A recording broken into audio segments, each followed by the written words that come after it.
Hi everyone, welcome to Game Words Only. As I had started hydrocarbon chapter and discuss till physical property of alkene. In this video, I will discuss chemical property of alkene. And first of all, आज हम 2026 में पहुंच गए हैं। 1 जनवरी है, तो happy new year to all of you.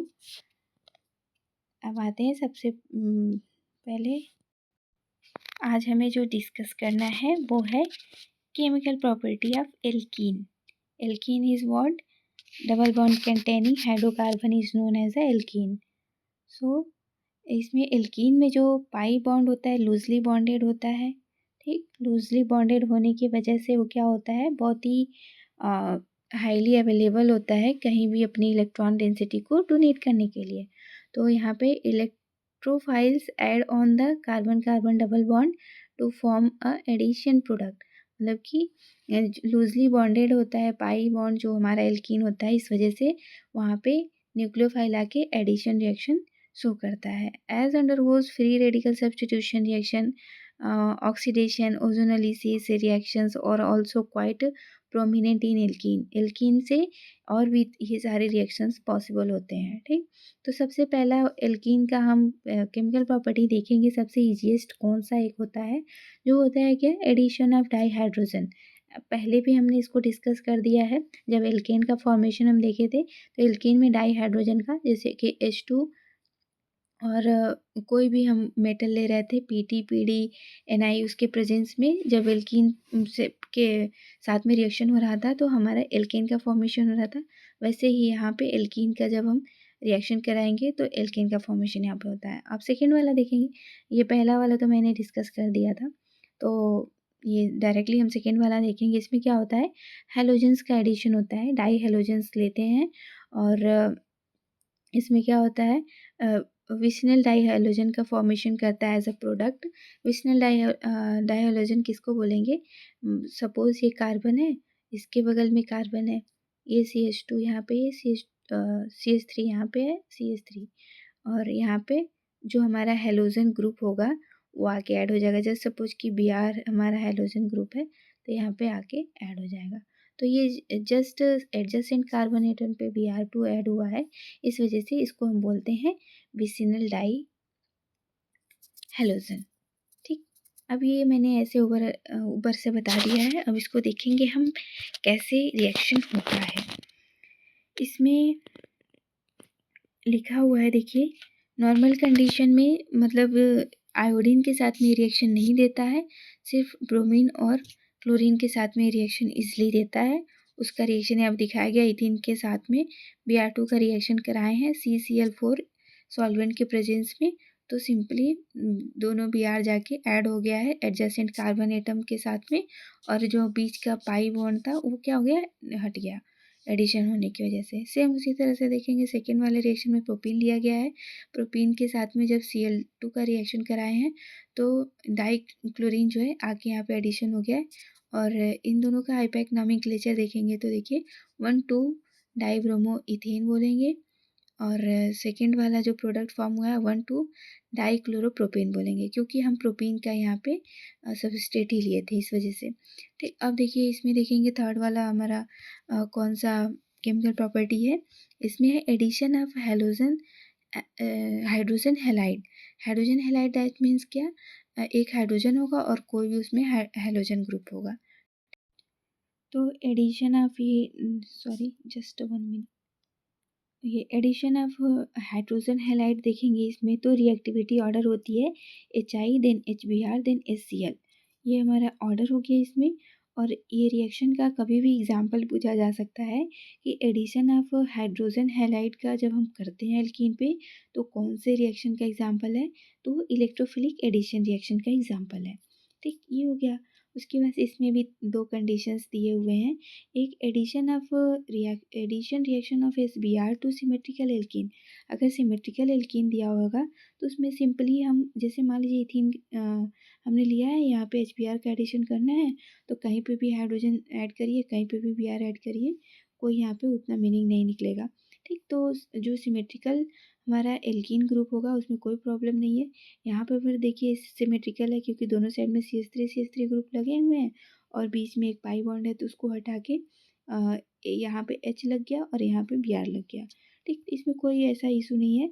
लेकिन जैसे ही अनसिमेट्रिकल हाइड्रोजन हैलाइड आएगा तो वहाँ पे मार्कोनिकॉफ रूल का वहाँ पे यूज़ करेंगे, फॉलो करते हुए प्रोडक्ट का फॉर्मेशन करेंगे।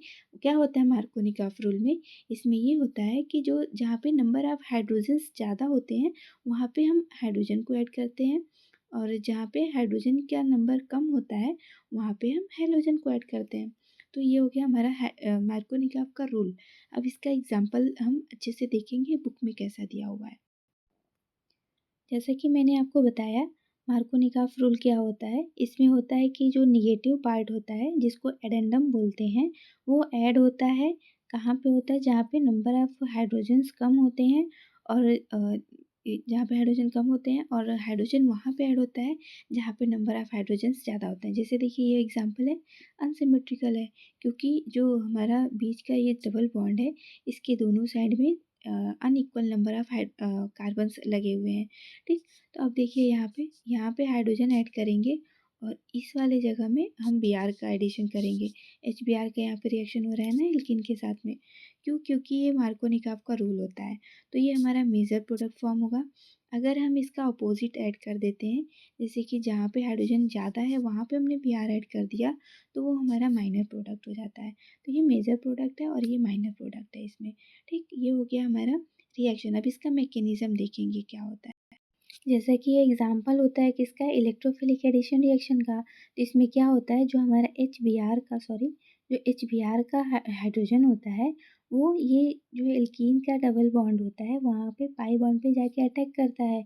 इसकी वजह से, इसके अटैक करने की वजह से कार्बोकेटाइन का फॉर्मेशन होता है। वो जो कार्बोकेटाइन होता है स्टेबल कब होता है? जो 2 डिग्री कार्बोकेटाइन की स्टेबिलिटी क्या होती है? 3 डिग्री, फिर 2 डिग्री, फिर 1 डिग्री। ठीक, तो यहाँ पे देखिए 2 ही कार्बन लगे हुए चेन दिया हुआ है, इस वजह से यहाँ पे 2 डिग्री कार्बोकेटाइन ही होगा, वही ज़्यादा स्टेबल होगा। वहाँ पे Br को लगाते हैं तो मेजर प्रोडक्ट बनेगा। तो देखिए यहाँ पे अगर ये पाई इलेक्ट्रॉन्स इस साइड में ब्रेक होते हैं तो पॉजिटिव साइन जो है सेकेंड कार्बन पे आएगा।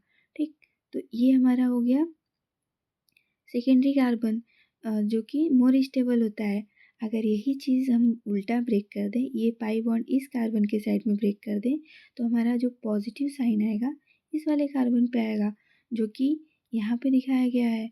तो ये प्राइमरी कार्बन बन रहा है, तो ये लेस स्टेबल है। ये मोर स्टेबल है क्योंकि 2 डिग्री कार्बोकेटाइन है। ठीक, अब इस पे एडिशन करेंगे किसका? हम Br यहाँ पे जो हमारा H+ दिया है तो Br- के फॉर्म में प्रेजेंट है। तो अब ये जो Br है अपनी इलेक्ट्रॉन डेंसिटी लेके आएगा, कार्बन के साथ में ऐड करेगा, एडिशन रिएक्शन देगा, और यहाँ पे एडिशन रिएक्शन देगा। मतलब कि यहाँ पे दिखाया गया एरो के साथ में Br है अपनी इलेक्ट्रॉन डेंसिटी कार्बन को दिया और यहाँ पे ऐड हो गया। तो ये हमारा मेजर प्रोडक्ट का फॉर्म कर रहा है। ठीक, अगर इसी का अपोजिट हम देखें, यहाँ पे अगर Br को ऐड करते हैं तो वो हमारा लेस स्टेबल प्रोडक्ट का फॉर्मेशन करता है। ठीक, ये हो गया। अगर मतलब मार्कोनिकॉफ रूल का यूज़ करते हुए कैसे प्रोडक्ट का फॉर्म करते हैं, ये बस फॉलो होता है जब ब्रोमीन के साथ में हाइड्रोजन प्रेजेंट होता है।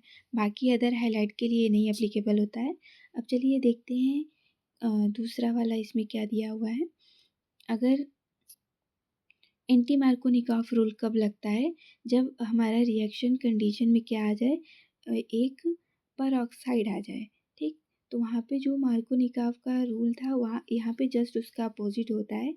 जहाँ पे नंबर ऑफ़ हाइड्रोजन्स यहाँ पे ज़्यादा होंगे वहाँ पे निगेटिव साइन वाला, दैट इज़ जो हमारा हैलोजन है वो ऐड होता है, और जो हमारा नंबर ऑफ़ हाइड्रोजन जहाँ पे कम होते हैं वहाँ पे हाइड्रोजन का एडिशन होता है। क्यों बस इतने से ही, क्योंकि यहाँ पे पेरोक्साइड का रिएजेंट लिया गया है। ठीक, और ये जो हमारा जो रिएक्शन मैकेनिज्म होता है, ये कौन सा मैकेनिज्म फॉलो करता है? फ्री रेडिकल चेन मैकेनिज्म को फॉलो करता है। और इसके पहले वाला क्या था? इलेक्ट्रोफिलिक एडिशन रिएक्शन था। अब हम मैकेनिज्म देखते हैं कौन से मैकेनिज्म के साथ में ये प्रोडक्ट का फॉर्मेशन कर रहा है। ठीक, मोर इम्पॉर्टेंट यही होता है।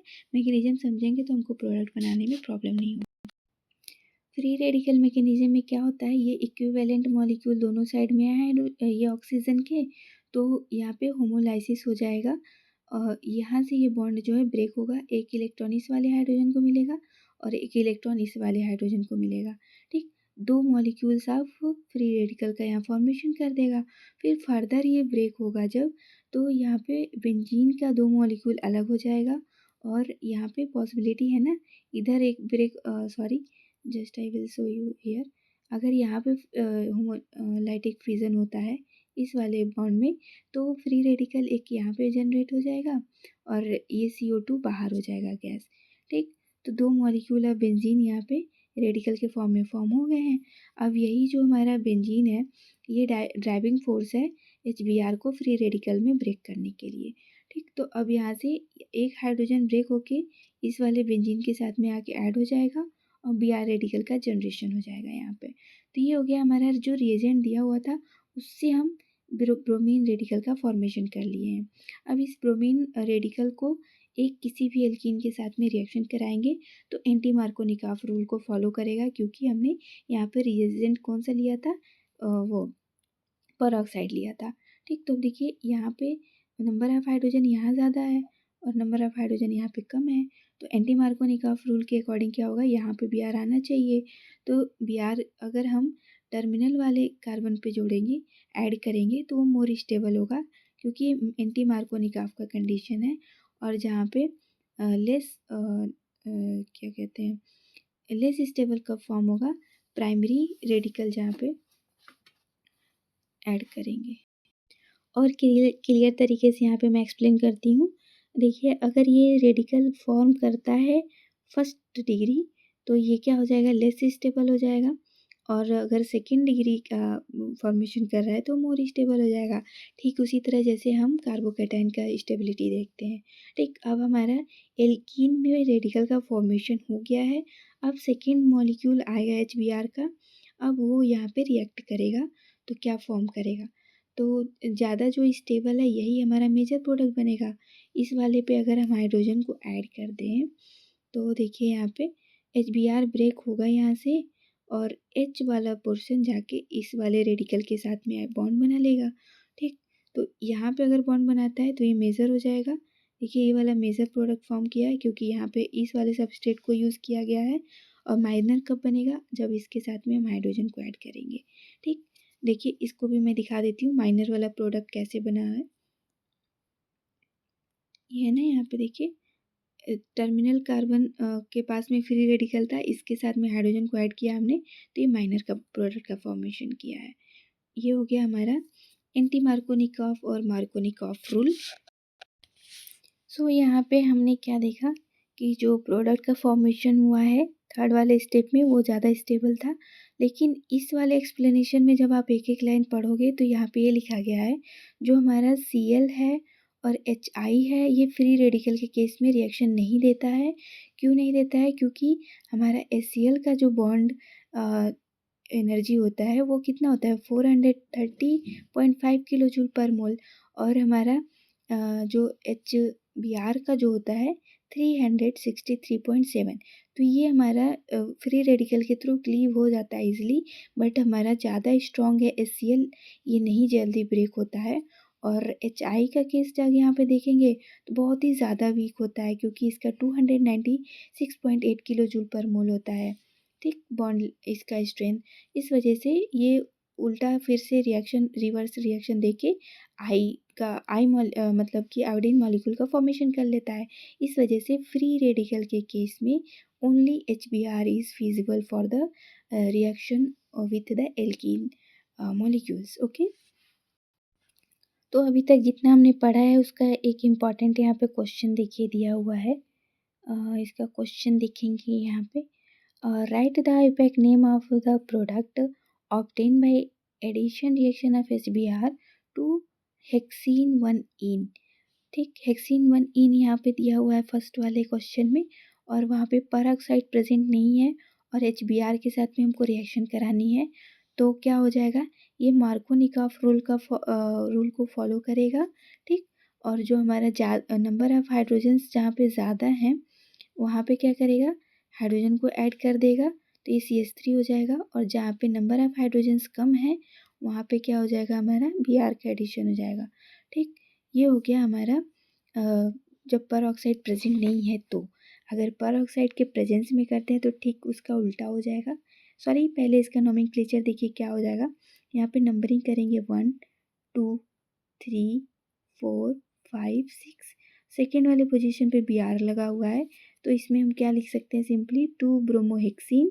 ठीक, उसी तरह से अगर हम परऑक्साइड के प्रेजेंस में रिएक्शन कराएंगे तो Br जो है फर्स्ट वाले कार्बन पे ऐड होगा, क्योंकि यहाँ पे नंबर ऑफ हाइड्रोजन ज़्यादा है और हमारा एंटी मार्कोनिकॉफ रूल यहाँ पे फॉलो होगा। तो इसका हम नोमेनक्लेचर अगर करेंगे तो फर्स्ट वाले कार्बन पे ब्रोमीन का एडिशन हुआ है तो 1 ब्रोमोहेक्सीन हो जाएगा। तो ये भी क्वेश्चन हो गया, ज़्यादा टफ नहीं था, एक बार ध्यान से पढ़ोगे तो समझ में आ जाएगा। अब देखते हैं फोर्थ वाला केमिकल प्रॉपर्टी क्या है एल्कीन का। ओके, फोर्थ वाला देखेंगे। इसमें क्या कह रहा है, addition of sulphuric acid, cold concentrated sulphuric acid add to the alkene with Markovnikov rule to form the alkyl hydrogen sulphate by the electrophilic addition reaction. ये भी इलेक्ट्रोफिलिक एडिशन रिएक्शन देता है। अब इसका रिएक्शन हम देखेंगे कैसे होता है। अब इसमें देखिए इथिन का सबस्ट्रेट जैसे यूज़ किया गया है यहाँ पे, और सल्फ्यूरिक एसिड को ऐसे एक्सपेंड करके लिखा गया है। ये कुछ नहीं है, क्या है, H2SO4 ही है, जो सल्फ्यूरिक एसिड बोलते हैं H2SO4। इसी को एक्सप्लेन करके मतलब स्ट्रक्चरल फार्मूले में लिखा गया है। तो यहाँ पे क्या होगा, ये एसिडिक होता है तो H+ देगा, एक H को रिलीज़ करेगा। अब ये H+ यहाँ से जब रिलीज़ होगा तो इसको जगह चाहिए कहीं पे अटैक करने के लिए। तो हमारा इथिन जो है सिमेट्रिकल है, तो इधर साइड में electron pi electron density shift होता है, तो ये हाइड्रोजन अपना इलेक्ट्रॉन डेंसिटी क्या करेगा, ये हाइड्रोजन इस वाले इलेक्ट्रॉन पे इस वाले कार्बन पे अपना इलेक्ट्रॉन डेंसिटी देके CH3 का बॉन्ड फॉर्म कर लेगा। ठीक, एक हमारा CH3 हो जाएगा, और जो हाइड्रोजन यहाँ पे ये जो हाइड्रोजन ऑक्सीजन बच रहा है उसके साथ में ये कार्बन जो है बॉन्ड फॉर्मेशन कर लेगा। थोड़ा सा यहाँ पे हॉस पॉस हो गया है, मैं अच्छे से एक एक चीज़ एक्सप्लेन करती हूँ। देखिए यहाँ पे क्या होगा। तो ये जो हमारा हाइड्रोजन है इसने क्या किया, इस CH2 के साथ में बॉन्ड फॉर्म कर लिया। ठीक, और जो हमारा ये ऑक्सीजन बच रहा है इसने इस वाले कार्बन के साथ में बॉन्ड का फॉर्मेशन किया। ये मैं थोड़ा डायरेक्टली समझा रही हूँ कैसे बॉन्ड का फॉर्मेशन किया है। तो ओवरऑल देखिए यहाँ पे CH3 यहाँ पे बन गया क्योंकि यहाँ हाइड्रोजन आया था, और इस CH2 के साथ में ये वाला ऑक्सीजन बॉन्ड का फॉर्मेशन कर लिया। तो ये ओवरऑल हमारा जो प्रोडक्ट का फॉर्मेशन हुआ है ये हो गया। इसको हम शॉर्ट में C2H5HSO4 लिख सकते हैं। ठीक, अगर हम प्रोपेन का यूज़ करते हैं तो यहाँ पे देखिए इसको प्रेफरेंस देंगे कि हमको ज़्यादा स्टेबल कार्बोकैटायन का फॉर्मेशन करना है। तो ये पाई इलेक्ट्रॉन डेंसिटी किधर शिफ्ट होगा, टर्मिनल कार्बन की तरफ शिफ्ट हो जाएगा, और यहाँ से एक हाइड्रोजन निकल के इस टर्मिनल वाले कार्बन के साथ में बॉन्ड का फॉर्मेशन कर लेगा। ठीक, तो इसके बॉन्ड फॉर्मेशन करने के बाद से क्या हो जाएगा, यहाँ पे एक कार्बोकैटायन का जनरेशन हुआ है। तो ये कार्बोकैटायन क्या करेगा, इसके ऑक्सीजन के साथ में बॉन्ड का फॉर्मेशन कर लेगा। तो देखिए यहाँ पे क्या हुआ है, ये जो है ये वाला पूरा पोर्शन इस वाले कार्बन के साथ में बॉन्ड का फॉर्मेशन किया है।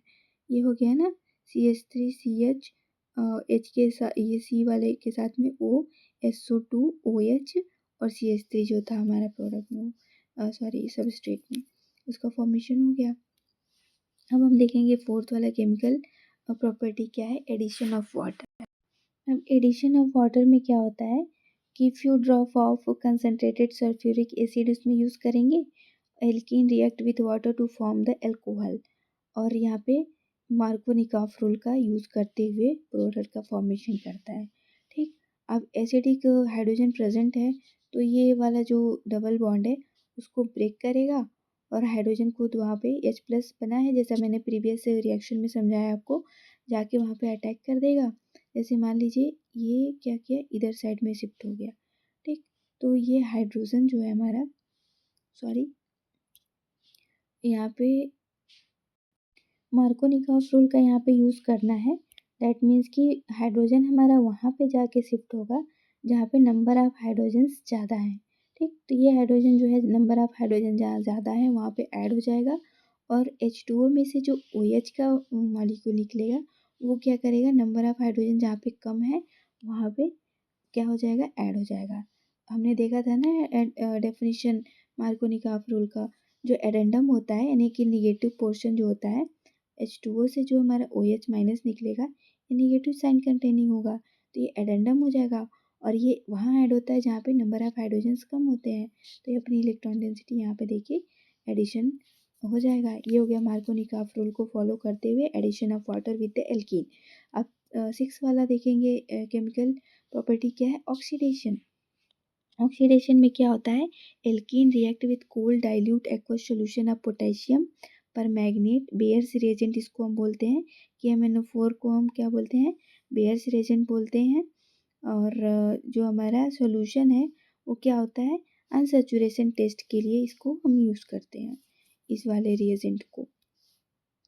ठीक, इसमें क्या होता है, रिएक्शन का फॉर्मेशन करने के बाद से विनाइल ग्लाइकोल का फॉर्मेशन करता है, इसमें डाइऑल भी इसको हम बोल सकते हैं। तो सिंपल हमारा ये एथीन है और H2O के प्रेजेंस में रिएक्शन करा रहे हैं और डाइल्यूट KMnO4 हमने ऑक्सीडाइजिंग एजेंट, इसको हम बेयर्स रिएजेंट भी बोलते हैं और टेम्परेचर हमने 273 केल्विन लिया हुआ है।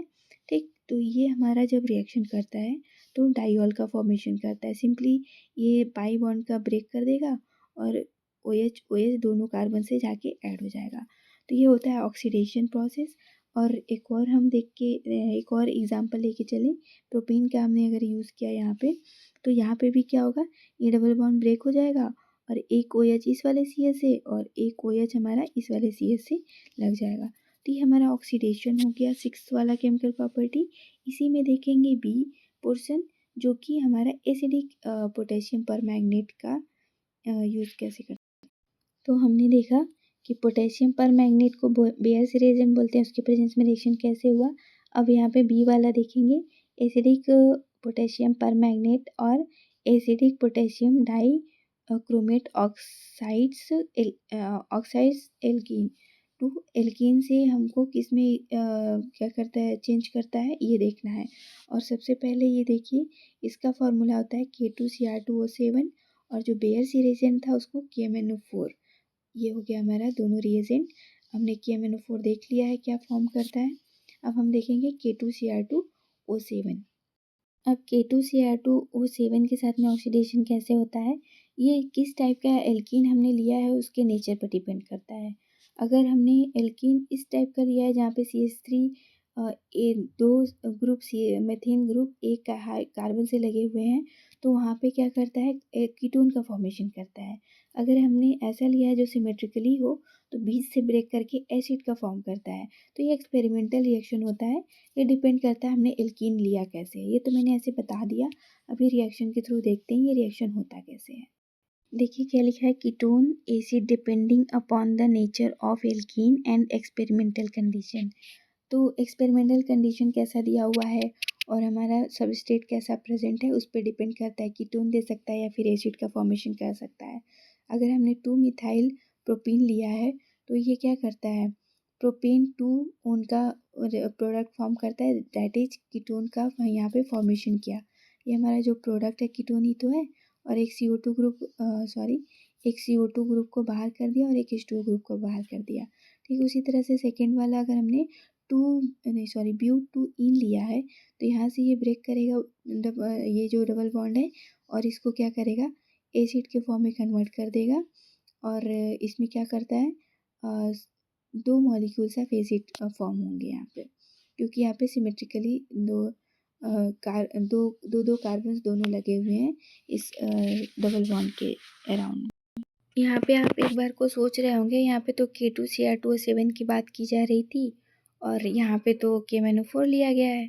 तो वहाँ पे नीचे लिखा है ना, KMnO4 लें या फिर K2Cr2O7 लें, एसिडिक मीडियम में अगर होते हैं दोनों तो ये हमारा रिएक्शन क्या करता है, कार्बोनिल का फॉर्म करता है या फिर एसिड का फॉर्म करता है, वो डिपेंड करता है कैसा हमारा एल्कीन प्रेजेंट है।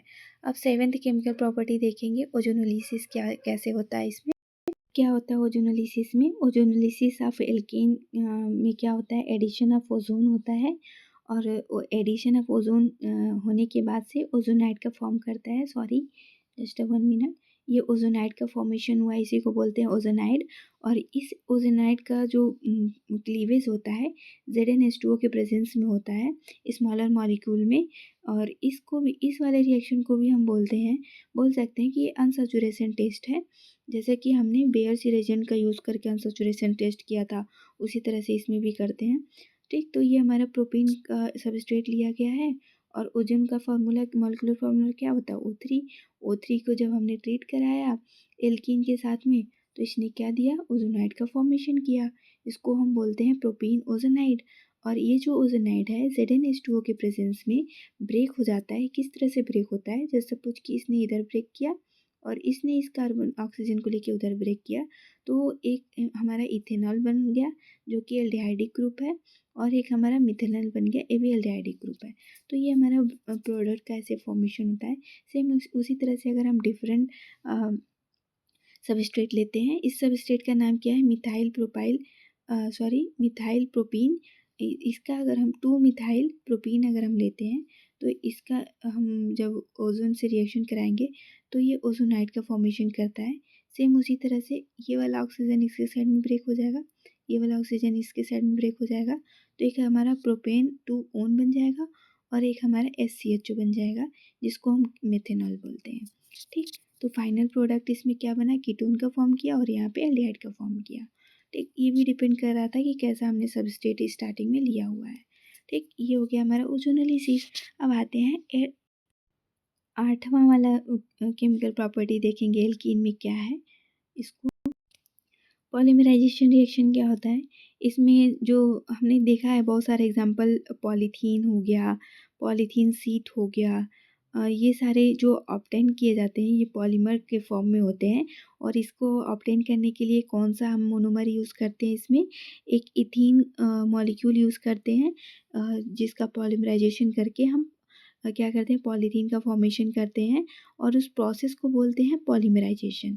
ये हो गया हमारा पॉलीमराइजेशन का डेफिनीशन। और इसमें देखेंगे रिएक्शन कैसे होता है।